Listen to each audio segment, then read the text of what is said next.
Welcome back to 50's AF Podcast. Your hostess, Nicole Chanis. We are going to be mixing it up a little bit today. Yes, we are. This is going to be a very informative podcast. And I'm also going to say for you guys, tune in, watch, because you're going to learn, whether you're a woman or a man, a thing or two. And what you're going to do is get better and more successful dating experiences, specifically our 50's AF audience and women dating in their audience. So what is it that I have going on today? Well, we have a very special guest. Please allow me to introduce Rose Lambert, owner and very accomplished matchmaker of luxury matchmaking services from Southern Florida is where she's at, but she has international reach. And that's important and a difference. So, Rose, welcome. Thank you, Nicole. I'm excited. It's just great to be here with you. I can't wait to, tell what we were talking about, share the things we were talking about. I think it's going to be a it is. It absolutely is. So, Rose, why don't you tell us the journey? Like, how did you wind up becoming a successful international matchmaker? Because there are a lot of matchmakers that don't go over international. So, what was your journey to becoming a matchmaker? And I know you're a coach as well. Yes. If you could tell our audience a little bit. Sure. Well, I'm a first-generation immigrant. Obviously, from my accent, you guys could tell I came from Europe, and since 19 years old, I'm always self-employed. I manifest things into my life, and I'm always successful any business I do. And I did businesses from designing costumes and very successful. I was in the top 3, the dance costumes, like the Dance with the Star type. Wow, really? I started from scratch, and I owned a gas stations, believe it or not. It's like with the high heels. Now, laundromats and gas stations. It's moneymaker. Moneymaker. And car washes. Yes. Self-car washes. To me, there's no man or a woman separation. It's like girls could do any job. But there was like time periods, like I start realizing in my long first marriage, I wasn't happy. I was married to a narcissist. And then after I got divorced, I got remarried in 14 months to my chiropractor. Remember that, audience, because I'm going to be asking questions. And then that marriage lasted 12 years, but I was very successful at the early age, so I was lucky enough to retire at 41. And I said, I'm just going to explore makes the good relationship. So I spent time learning religions, cultures, psychology, and effects on relationships. And I come from a different culture too. So again, United States also blending pot for all cultures. We have, so many nations and combined here. Yeah. So, and I went study with other coaches, and then I had a spiritual awakening actually too. And that's combined. It's spent like 10 years learning about relationship. Wow. So what we're hearing is Rose walked that road before becoming who she is. Because it's the relationship, to me, it was like the making money, doing any business, the man business, everything. Business was so easy. Yeah. It's so easy to accomplish. I like to win, but how come I cannot receive the same kind of success in the relationship? Okay. Well, let's dive into that, now that you've shared a little bit about your own personal experiences. And what I want you to do is the Rose today right now. Okay, let's talk about a few subjects that I think could help. Can I just say, have that transition to the matchmaking? Of course. Okay. It's so when I had my spiritual awakening, that's a very tough process. And I said, you know what, I need to teach this to people so they would not go through the same difficulties I went through when I was doing the spiritual awakening. But what happened when I was coming across with the people, when they were having difficulties, it was the loneliness. And I'm like, I need to find you somebody because, we're working out. There's no. They don't even realize they need somebody. Mm-hmm. But I made so many matches and then their recommendations. And that the point came, it's like 70% of my clients was hiring me for matchmaking, but my website, my business card was saying still spiritual life coach. So then I made the transition. Then I find a school because whenever I do something, I'm a perfectionist. I have to do it perfect.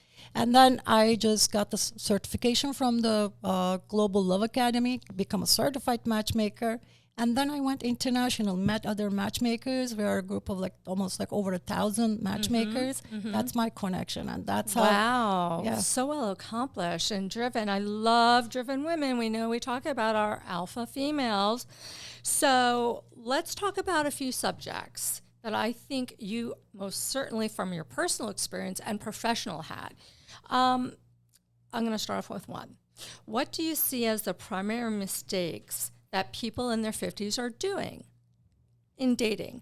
And as a matchmaker, how do you advise women to shift their thinking or perhaps expectations, which, we discussed a little bit, to help them have a higher success rate in dating? First thing, they have to start their recognizing, knowing themselves. Most of the time, my problem is, for example, I give this example, and a lot of realtors out there, and they do as a side job. Sometimes their main job is realtor. If you appraise a property high or low, it's not good, right? You have to know who you are, what you're looking for, and you have to know what to go after. So starting with your own, appraising your value. Sometimes they're appraising it too high, and they can get, they go in for a 10 when they're actually 7. Or sometimes they're appraising too low, they're getting used. So just actually knowing who you are, what you really, truly you could get out there. And also you have to know your competition. Ladies after 50, they're coming out, they're expecting the same kind of luck when they were younger. Now you're competing with the younger woman came now dating these men in his 50s. Right. And we talk about that a lot on the podcast because, obviously there's a crossover in subjects. And, there are a lot of women when they're dating in their 50s, they're coming from divorce or mourning, and what I also call an additional mourning, which is if you're in a long-term relationship in your 50s and all of a sudden you're like, I'm 55, I'm 56 now, I gave up, now I got to date that much older.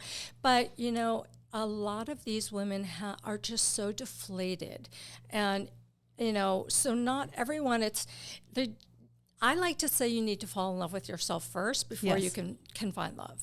And don't spend too much. Sometimes they say, it's okay, you take a break, wait, and find yourself before you go out there. But you have to have it if you go too long, then you get used to being alone. It gets much difficult to get into a relationship because you might start loving being alone, and then it makes it so much harder. Then you have to work again to start getting along with somebody, being under the same roof. No, definitely, and I talk about that on the podcast that was released this week.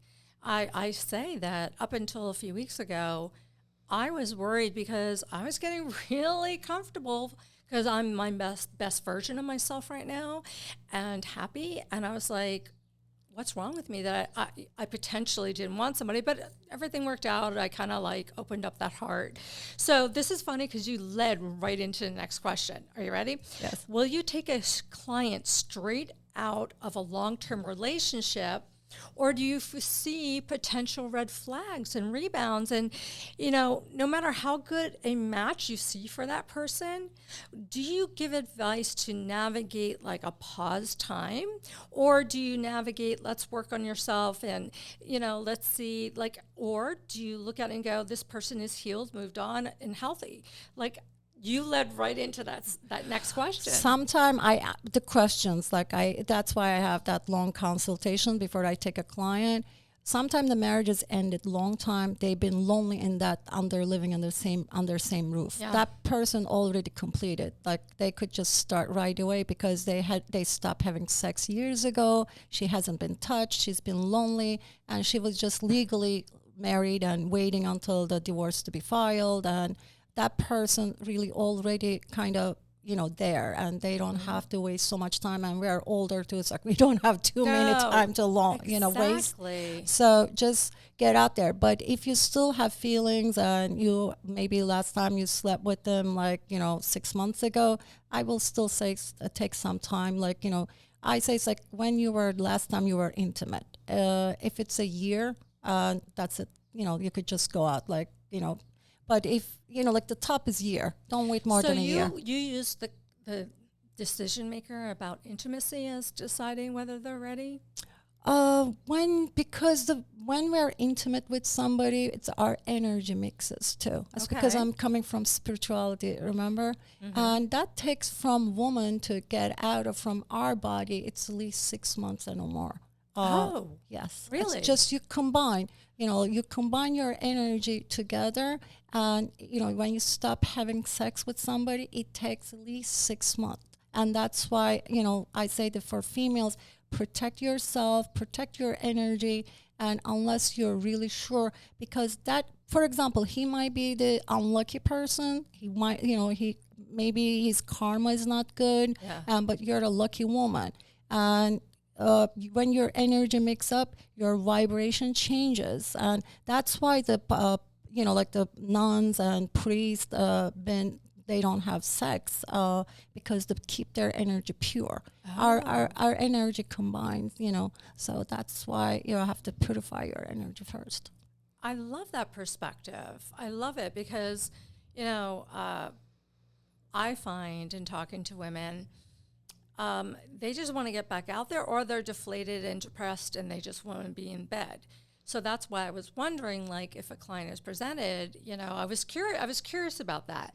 Okay, the next one I want to ask about is, I like this one. Many women, such as I, feel as though men, for the most part, have gotten lazy. And I talk about this a lot, audience, and I know, I'm old-fashioned, I can't help it. But, I feel like the art of dating is gone. And courtship, I feel like men have forgotten courtship, or the women don't expect courtship anymore. So, to me, a man that's setting up the date, conveying an interest, these are the features and characteristics I would like to see more men doing. And my question to you is,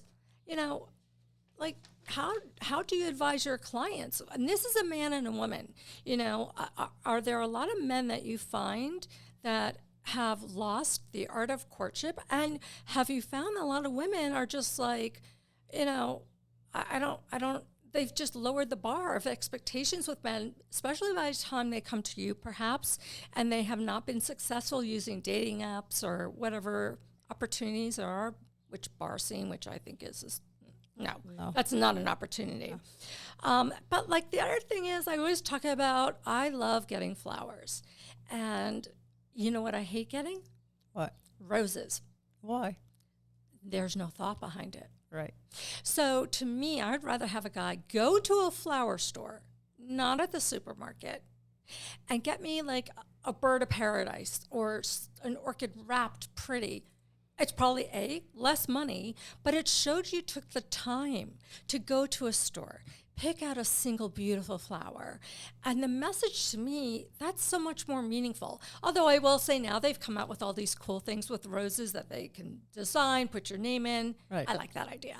But what I want to know is, what do you see is happening out there, especially for women in their 50s that are dating 50, 60-year-old men?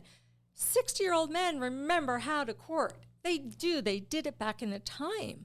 And women, I feel like, fight it or make excuses why it's not necessary.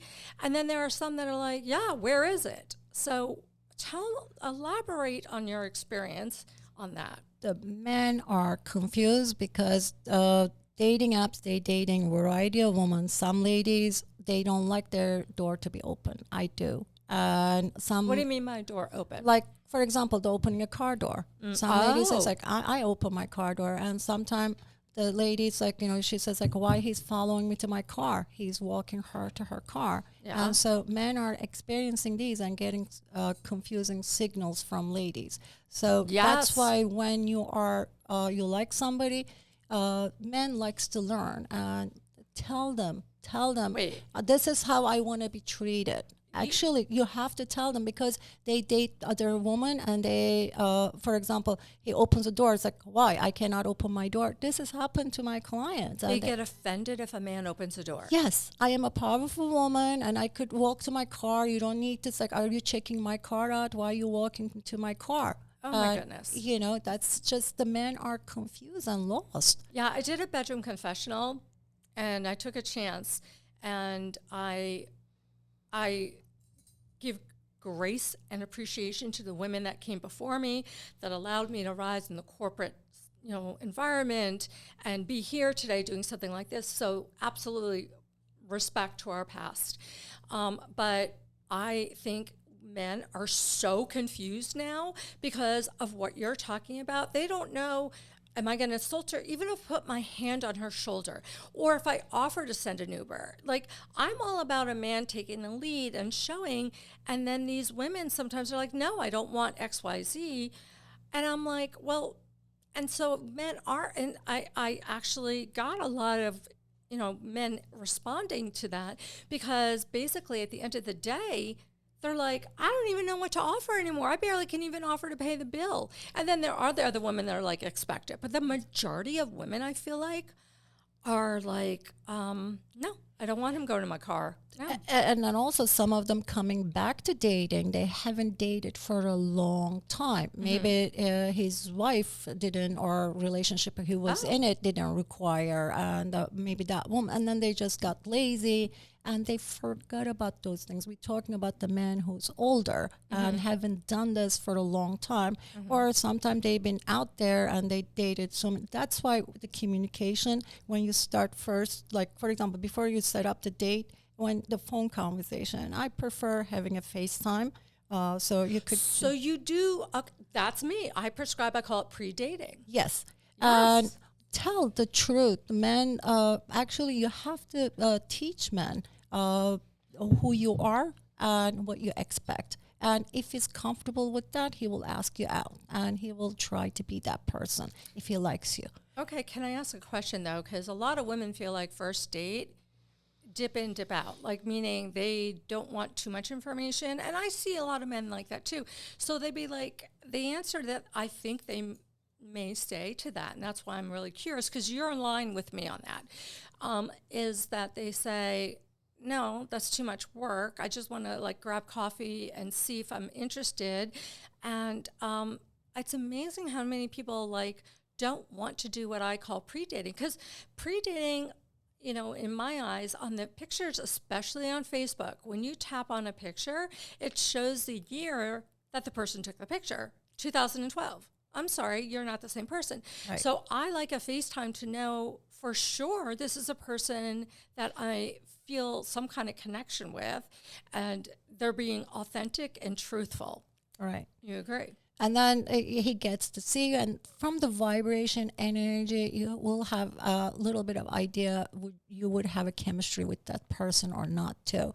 I do recommend FaceTime or whatever the way it's WhatsApp, Zoom, whatever. It's just seeing each other instead of just trying to go out date. Like it just time saves too. Saves from time. Agree. And I can't even tell you, I get so much shit for saying this. Why? I don't know. And it's the dating in the 50s and men in their 60s. And the other thing you get a lot of, so I'm curious what you say. Most people say men in their 60s are who they are and they're not changing. And I don't like the word training. That is a word I don't like. I call it bendable. And everybody needs to be bendable in a relationship. But a lot of women are like, no, he's set in his ways. He can maybe put up a front for a month, but at the end of the day, if you're in your 60s, you're not changing. This is what I do on that situation. Open communication, and you tell the person, these are my expectations from you, from the person I am dating, and that's going to be you. I like you. But what's your expectations from me? And if you do that for me, I will do this for you. So it's just both give and take. It's just the working together for something better in the future. Because we all have something could annoy the next person. Yeah. Well, of course. We're not perfect. Right. And that's where the bendable part comes in. And I actually have this theory of a non-variable list and a variable list. And I keep saying I'm going to talk about it on a podcast, and I don't. But a non-variable for me is the things that are non-negotiable. I must have in a relationship, and I'm going to stay on that guidance. That is my North Star, and I will not deviate. I normally say that. And then the variable list is, we like the same music, maybe they play tennis. That's the, like, check, okay, good. But the non-variable list is, like, for example, must have adult children, must have good morals, values, whatever it may be. Those are important. Yes. Okay. And you know what, though? The woman sitting in this seat, like literally a few weeks ago, I finally did what I talk about, which is if you're on this hamster wheel and no success for years, which wasn't for me, that case. I'm just saying, no success, no changing it. How are you going to yield a different result if you don't look at yourself? Don't always blame other men. You have to look at yourself and go, so Rose, I took my own advice, and I went outside my wheelhouse and met a nice person. And so, I think women really, and men, I've had men do this exercise, sit down and do a non-variable list and a variable list. And it takes them time because no one's ever said to them, what is really important to you? And they actually don't give thought. A lot of men are criticized for just swiping based on looks. They don't read the profile. So, I do believe, but I will say a lot of people, when I talk about this, they're like, that's too much work. I'm not FaceTiming before a date, which I don't understand. So when your clients, they're not a blind setup, is what you're saying. How does that process work for you?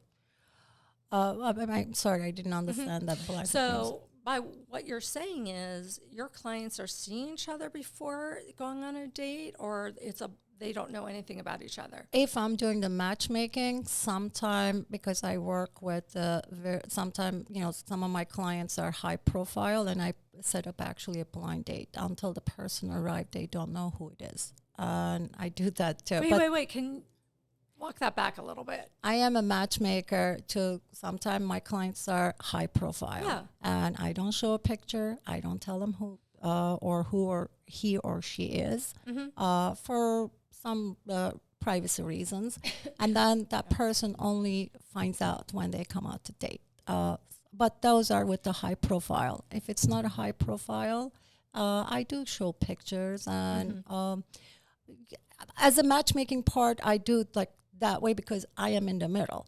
But if also I do coaching, I have just street coaching clients. Right. I don't do the matching. So those are, I say, you have to see it, save your time, do the FaceTime, video chat or something before you go out to date. But then the matchmaking, I do set up dates. Sometimes they don't talk to each other. That's so funny because I'm going to get to a question about that. It's so funny. I love that because there's a question I'm going to get to just about that. For your alpha female clients. Okay. Alpha female. I'm too. Okay. All right. So men may be attracted to everything and look up and respect an alpha female. Why? Because we have high confidence. Right. There's a difference between being cocky and confidence. I'm talking about confidence here. And we're accomplished. And women in our 50s that are single, I'm sorry, guys, I keep saying this all the time, but, you men that are in your 50s and 60s and think you can get a 30, 40-year-old, yeah, you can. I'm not saying anything bad, and there's some good ones. But a 50-year-old woman that is... It's like a fine wine. It is like a fine wine. We know what we're doing. We know how to navigate. We have our stuff together, so... How, because typically we're educated, we're smart, we're driven, and they're attracted to that, right? Right. Okay, but how do we bridge this understanding, men who are attracted to an alpha female, but when it comes to dating and in the bedroom, we want to be feminine. We want you to you make all the decisions. You treat us like a man, we don't want to be the boss there. And, do you see that often as a matchmaker with alpha females? Like you have to like coach a little bit, but also the males that are attracted to make them understand, okay, she is this, but, honestly, when it comes to her personal life, she wants to turn it off. She wants to be that godness kind of person and like be embraced by you and just melt. How do you convey both sides on this?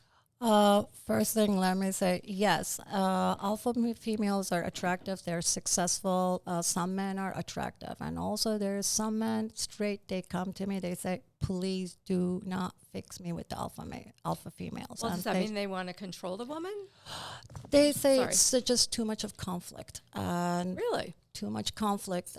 Actually, it's just like I don't, like, what do you call that's like the, two bowls. Yeah, it's just like it's just too much, and some men, they just don't want that, and they just want somebody not controlling, but it's like more accepting to men to lead and taking control. Like men taking control. Yeah. Because even I'm an alpha female too. It's like some of the things I did, and so much as I try to be more, kind of giving him the lead.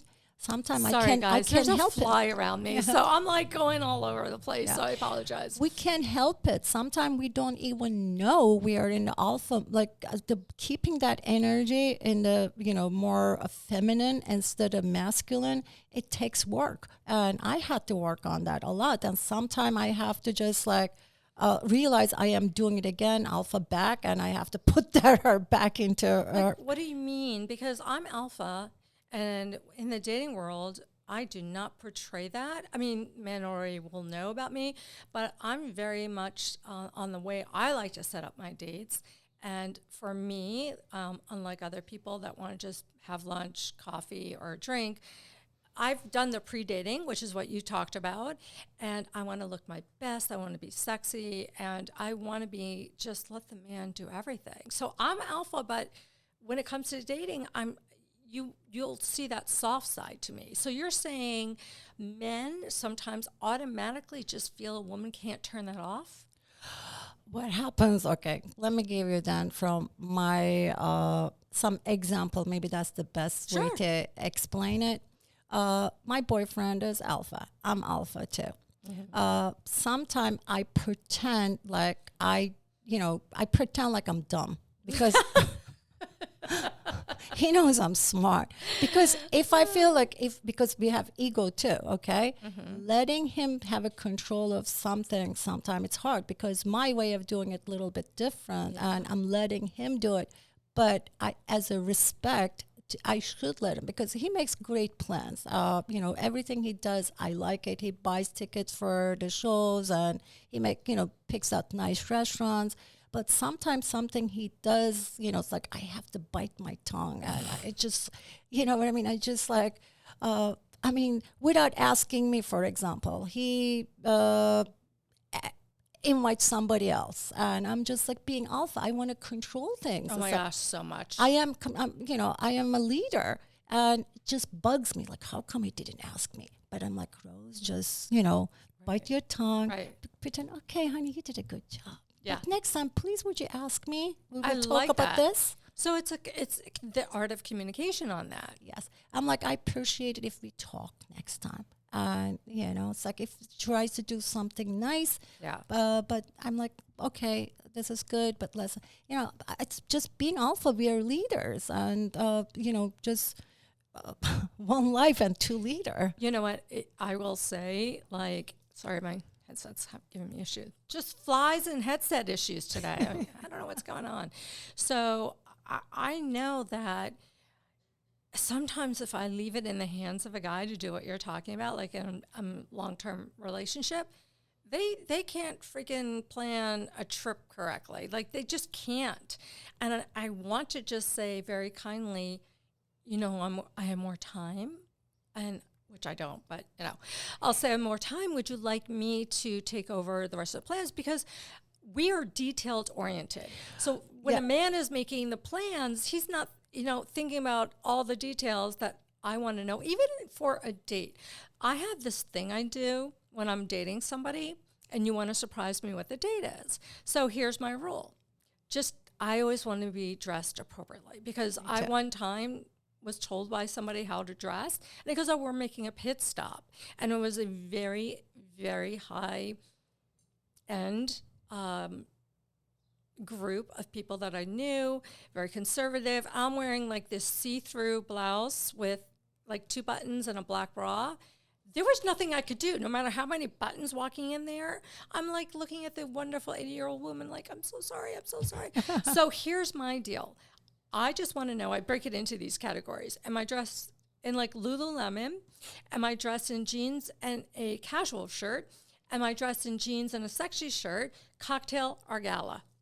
Just tell me, because I personally, I get really uncomfortable if I'm not dressed appropriately for something. You too. Yes, me too. For example, with that leading things, like really, these are really small things. I'll give you an example from the vacation we had last year. We went to Europe. We were in France.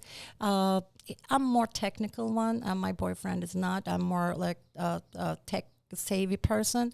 Anyway, that's nothing to do. It's like when we're trying to find somewhere and I take out my phone and the navigation, we're looking. I'm holding to him, that's I'm leading. Okay. And I didn't notice. It's like, and then I realized in his face, it's like, because he's a leader, it's like, okay, I'm following it. But his tone changed. Yes. It's like after it's 2-second date. Yeah. And I was, oh, okay, take it. And it is a little things. Just little things. It makes a difference. He felt like I was leading, and he wanted to be man. He wants to hold the phone. These are really childish little things. No, it is. But you know what? That's the things that you have to be bendable on and accept both ways. Right. I mean, it's not like, the woman thinks like, oh, you have to surrender, obey. There's no such a thing like that. It's just little tiny things. It just makes he feels leading. Like a man. Man, yes. As a woman in her feminine power, men do want to feel like, sometimes they have control. And it's like sometimes you do have to kind of just let go and be like, okay, that was wonderful, bravo. And you're like, oh my gosh, he really screwed that up. So when you get a client that, especially, international or wherever that's affluent, and you see that he is very frugal from, like, how do you handle that you can't be as frugal when you're dating, not every woman, like, they're just frugal. Maybe that's the way that they are driven and they came from nothing. And so they have a different perspective on their success.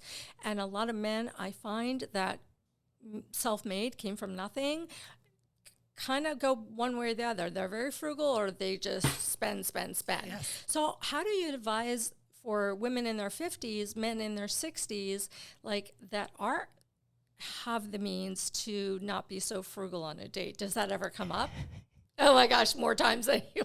I think the frugalness is not just a choice they make, it's just they can help it. It's just kind of illness. That comes to a point, it's just basically they don't have any control over it. They do that mindlessly. And when I talk to them, like, for example, they spend so much money on something, but it comes to bottle of water purchasing at the airport, and they want to just fill it from the bathroom sink. Right. But isn't it funny the things that? But the hotel they're paying like $1,000 a night. It's like, I mean, they're just like two insane things, and it's just the way, like you said, how they brought up. It's just talking to them. Look, I say, it's like, look, how old are you? What's your net worth? That's like, it's like you have enough money, and this doesn't make sense. Right. And if you're like dating somebody, if you're comfortable enough that you come to that point, you could say, it's like, hey, you're doing it again. It's not worth it, and I just don't like this. And also, you could just say, it's like, this is my lifestyle. Are we aligned? And aligning on these. Yeah. It's all That's a big thing for me, aligning. Yeah. Yeah. And you'll be like, if something doesn't make sense, but these men are like come across like sometimes so cheap. I tell ladies, like, okay. Them. I deal with like these very wealthy men, but how they brought up, they do little cheap habits. Yes. But when they get married and when they're in relationship, they buy like this luxurious homes, luxurious vacations, and they give everything. I say, just be patient, work with me, because he's not actually cheap. He cannot help it. So you put it upon the woman to accept it, not change the man. No, I teach women to have to communicate, deal with that situation, and we work together. I work with her, him, and it's like we all, like when I match somebody, I stay with them, like from matching, it takes like 3 months to finding somebody. Sometimes it could take up to 3 months. And then the relationship, building the relationship. And then even I'm just like there when they're doing their prenups, I stay like a 1 year with them so they could just communicate clearly. And so it will be a solid foundation. I like that. Yeah. So in keeping in mind the amount of time we have, and this is what always happens, because you deal with international clients, I'm curious. I've heard from one friend on this. Do you find dating in the United States is dramatically different than dating, say, in Europe? Meaning a man in Europe, from what I hear, has a much better approach to dating, and they're not lazy. They're very romantic. And American men, they just don't get it. Like, is that what you find? I'm curious. What is it like dealing, like with a client in Europe versus, somebody that has the means in American? Like, is there a different approach? They do take care of themselves, and that's like if you just go into Europe, sit at the cafe and watch the people walking by, they're naturally taking care of themselves. And also, like in the Europe too, there's a just mix of cultures too. It's like so many European countries. The upbringing. Some cultures are different. For example, now it's like here and some European countries, just like splitting the paying for the date. It's like split. They do that? No, not everybody. But some cultures, if your woman reaches out to their purse, it's insult to a man. Oh, yes. Where you come from, and people carry like where they were born and where they were raised. And yes, cultures makes so much difference where you live and what you see. It's just a little bit more. They do it more elegantly. They put more time into it. That's what I heard. Yes. And because and then also though it's like I was at the matchmakers convention last year in London. There's a TV show over there that doesn't air in the United States, like some kind of matchmaking show. And they were talking about like it's over there. The relationships, like how the online dating affects, how people replacing each other easily. Those problems are worldwide start happening because since with the internet, a lot of things change. And but over there, you see maybe people are more. Like physically, they looking at like we were more casual in America. Oh yes, it's like we were so much more casual. But over there, maybe it's like, but the dating is hard is hard, and then like your culture is like, for example, somebody whose background is from India, they have and then somebody who's like Orthodox Jews, so much different. I see it's like younger people in some cultures. Still like they looking to get married, but versus the American single ones, they don't rush in to get married. They wait and they froze their eggs and they wait for until later on. I think it's just the culture makes so much difference. Okay. So, wow, we're almost done. Wow. So I told you it would go fast. Oh my God, it's so fast. I know. So I want to know something. I was thinking about this. What? You know how people get nervous on a first date? I don't care how good looking you are or whatever. Like, I do a shot of tequila before I go on a first date just to give myself a little chill down. And I hear this from everybody. If they don't feel the chemistry immediately on the first date, they're done.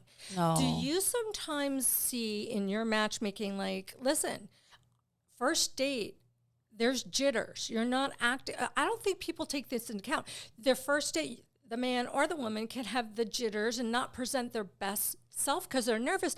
And so like almost everybody I talk to, if it's not on the first date, they're not going on a second. No, that's wrong. So please walk us down that in a 2-minute answer. Okay. Just like you explained it, I don't have to repeat it, something similar to that. And the first date is just you just meet a person, have fun, and basically introduce each other without overdoing it. And do not concentrate on, it's like, do I have the chemistry or not? If if you like what he does, the lifestyle you try to learn, leave the chemistry for a second, third, fourth date because it just comes. More you get to know the person starts looking better and better. Under the hood is what I call it. Yeah, and just the way a person looks. But other things are, you liking, like you like. The most important thing is the first date. You try to learn, forget about his past, try to learn about what his future plans are, what he wants to do. Is it aligning with your future plan? It's like, do you like what he wants to do in future so you could do it together? And you're looking for a partner for your future. So it's like you're going to partner up with that person. It's like, are you guys going to go for the same goal? And then if it is, and then the finances are matching, looks good, but you don't have the chemistry, that could come later. I got to tell you, Rose, everybody says if I'm not feeling it on that first date, I am not going on a second. They are so strong about that. They're like, if he has crooked yellow teeth and if I have the cringe factor on a first date, why would I go on a second? And I think that's why I'm asking you that question, because as a matchmaker, you see something that they don't perhaps. And I just was like getting ready and I was like, Rose would be really good at answering this about, because people do not want to go past the first date if they don't feel it. If you're having fun with somebody, if that person makes you feel special, loved, protect, those are the things you should looking for. And little things could be fixable. If he has a yellow teeth, there's a dentist. You could get laminated or whatever. Do you know how many affluent people here in Boca, men, have yellow stained, disgusting teeth? It's the age. It happens. The teeth I know, but age take care too. of your teeth. I mean, you can afford it. But if it's men, it's like if it doesn't have somebody, sometimes people don't notice. But if everything else is good, it's just something little. You could change. You could update a clothes. You could update like teeth, like little physical things. Even if it's a bald, you could get a hair. It's like those things. Bald is hot. I'm sorry, being bald is hot. I just don't do the toupee my boyfriend is bald too. Yeah, but you could just the implants. They're doing the hair implants too. Some of the fixable things, don't dwell on those things. Just look for the things you enjoying together. Like the most important things, like when you play together, you stay together. When you're playing together, are you having fun? Do you miss that person? Like when you leave. And then you're on your own and you want to be with them again because you had so much good time with that person. You just focus on that. Don't focus on things fixable. Okay. I like that advice. And men listening to that advice, hear that and put your A game out there on the first date. Don't be lazy, guys. Okay. So my last question as a matchmaker, how is it you can tell an audience that's in their 50s, a female, using a matchmaker service such as yourself? How are they assured they're going to get a better caliber person sitting across from them on that first date? Like, what is the magic that you feel as a matchmaker versus just doing on dating apps and doing that? And I know talking to you, sometimes you work with clients on the dating app, but, we all know matchmaking is not like $100 for a good one. And, so what advice, could you give to potential clients? Like what, in a shorter answer, what you can offer that they can't on their own? When we are recruiting a match for a client, we are looking for realistically. And when the client looking themselves, they have their emotions, their egos, and something reminds them maybe their ex, and they just swiping with the just by looks. Yeah. And we look at the finances. We look at their goals are aligning. Because me being spiritual, I look at their stars and birth signs. We do the chart. So we just look so many different angles, and we just don't go by looks. And most of the people, it's like when you're swiping, you don't know anything about that person. You're just swiping with the looks. I hate the men that swipe and don't read. The woman does that too. It's just woman swiping also. I'm looking at that profile, and I talk about this, that I have in bold letters. It would say, and I don't use dating apps much. I'm barely on. But it would say, do not send me an emoji or a wink. A real man can put a sentence together, or I won't respond. So what do I get? An emoji, a wink. So we talked about this on the podcast today. And, this week's podcast that dropped, that everyone just looks at the pictures. They're not looking for the things they should be looking for. Because it's the numbers games. There's too many men at the dating apps, less women, and they just send the likes to a lot of attractive women, and they talking to too many people. Right. They don't have that much time, or they just sometimes copy paste the same thing. Right. So in a 1 minute, because we're at the end, just to refine a little bit more for our audience, if they were to come to you, what services do you offer that for sure can make that caliber of a person be better across from them? Is it working on themselves first? What is it as a matchmaker that you do to help elevate the opportunities for a woman to meet in their 50s dating a better criteria of men that are out there on the dating apps? If you could kind of just give a 1 minute, dead on answer about what you do. What I do is I do matchmaking services. Of course, we recruit, and then because I can't take too many matchmaking clients, we do dating coaching. I like to teach women to how to be their own matchmaker, and that's less money, and then they have that for the rest of their life, and they could match themselves, they could match their friends and family. And I just teach them where to find it. Instead of going to bar, you just go to Publix, actually. Just bump into some handsome, good-looking guy, and it's just much better chances. And I just teach them, I tell them, just love yourself and also give chance to somebody else, someone. Let's just be fair. And before you do anything, it's and then always put yourself in that person's situation too. It's always you just think about, if I was him, why he did this and where he's coming from. Right. Sometimes people do things because it's just what happened in their past. And like I said, we were talking about the man not treating the woman with the kindness. It's all traditional gentlemen are not in, because the times change and the men got hurt too. Yeah. And so you need to learn a person first. So just take time to learn. If you like his looks, if the things are your must-haves are there, just give time, work on somebody. And because do you ever receive anything valuable doing without nothing? You have to put work into it, right? Right. So relationship, love is most precious thing in the world. Yeah. So you need to put some work in it. You can't get something that precious without putting any effort. I agree. And Rose, unfortunately, we have to close out. I told you to go by fast, didn't I? It is. Oh, my God. It's so fast. I know. So Rose, what I like about Rose as a matchmaker, her advice, her coaching, she is not in it to just money, and sell you something that she can't deliver. And I like Rose's approach about that. And I appreciate you coming on here and talking about it. And, hopefully, by discussing some of the things that women dating in their 50s can change up a little bit or think differently about, or turn to you for advice. And spirituality is definitely a guiding light. I do believe that, the words you speak are what, is the outcome of your life. And as I say, with any one of my guests, under the podcast guest resources, you will find all the links to Rose. I highly, highly encourage people to look at and touch base with Rose. And again, she's international, so it doesn't matter if you're Florida, wherever.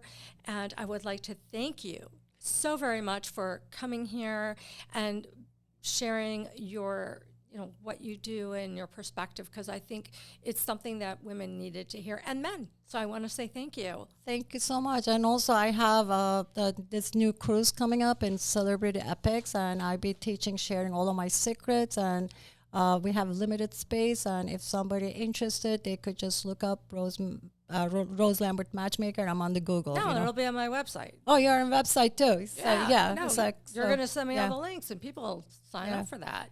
All right, thank you so very much. Nicole Chanis, 50's AF, and we're out. Thank you.